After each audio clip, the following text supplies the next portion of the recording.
For the second time this month, a state lawmaker is facing calls to resign after suggesting violence on social media. Good afternoon. I'm Megan Lane. Thanks for joining us. KRCG 13's Garrett Berquist joins us in the studio to explain this latest incident. Megan, Governor Eric Greitens and lawmakers from both parties are condemning this post by Republican State Representative Warren Love. Love shared a news story on Facebook about a vandal who threw paint on a Confederate statue at the Springfield National Cemetery. He wrote, "I hope they are found and hung from a tall tree with a long rope."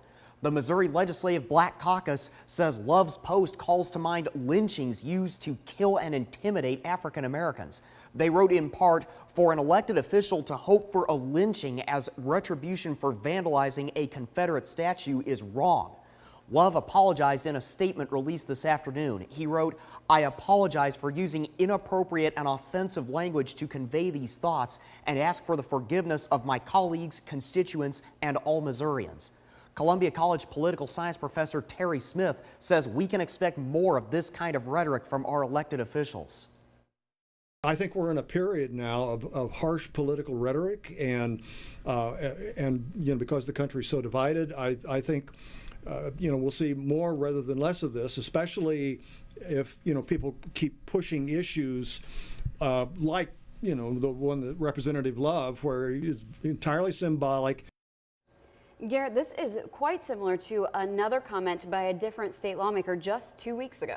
It is. You'll recall Democratic State Senator Maria Chappelle-Nadal posted on Facebook that she hoped President Donald Trump would be assassinated. Now, she has since retracted that statement and apologized, just like Representative Warren Love did with this incident. Now, Smith says all this inflammatory rhetoric is a serious distraction. As the country divides politically, it exacerbates this issue and makes inflammatory rhetoric like this even more problematic because it encourages others and it just makes people mad. And when people are mad, they don't think clearly about the main issues.